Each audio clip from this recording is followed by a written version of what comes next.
This most ancient ritual in the Bible, God Himself allowed the laying on of hands. Sa pagpapato ng kamay. Dito tayo ngayon sa ETF. Ayan kami ngayon at ngayon na lang ulit ang camp. Pinsan kong papogi. At yan mga dalawang tao. Sabi, sasama daw siya para daw may pogi sa atin. Nako po! Happy check!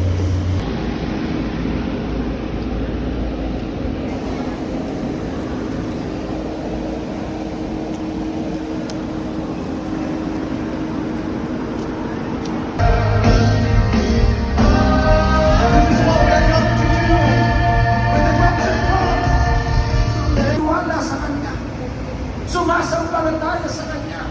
At ang isang halimbawa nito ay si Nicodemo.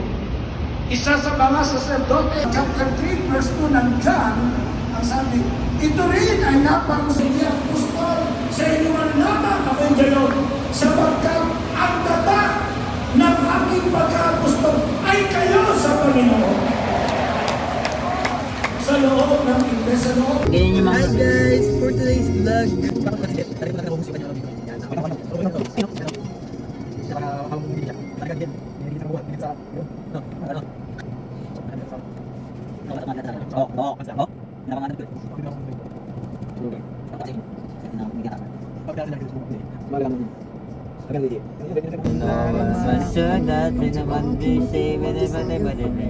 Guided by the grip of your hand, I can feel you holding my world. Ano ba itong nadarama?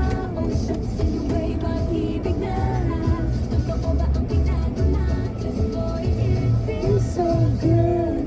Ang bawat naman sumasingaw. Mula nang makita mo, tumulan ng pangangalaw. Pagbigay sa pila.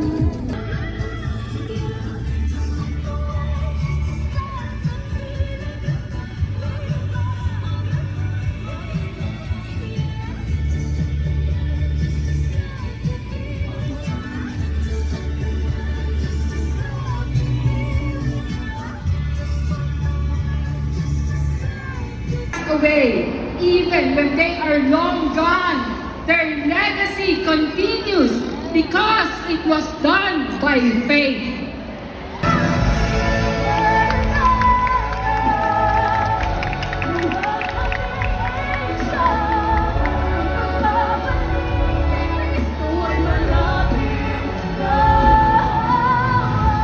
Sapagkat yan ang pruweba ng mga anak ng Diyos. Sila ay nag-iibigan. Ngayon, sa loob ng church, mga kapatid, alalahanin natin.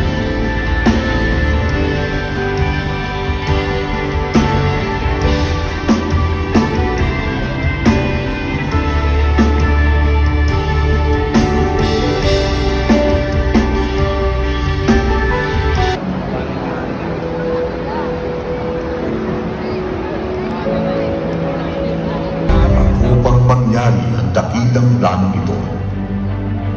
At Diyos ay nagpasimula sa Kanya.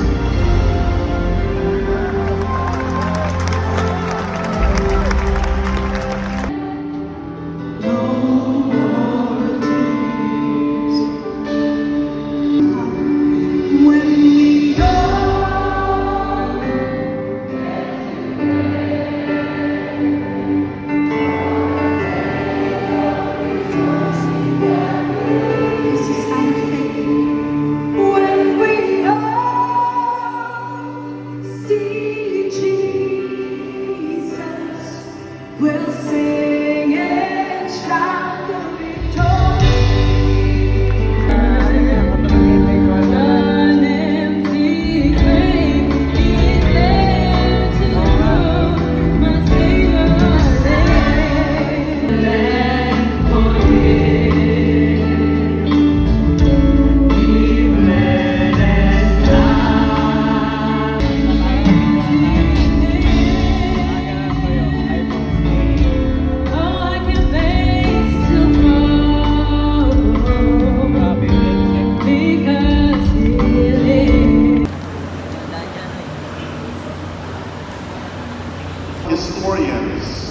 was somewhere around 17 to 20 years old when God called him to be the prophet to the southern tribes of Israel. The leadership that guides his people must also continue.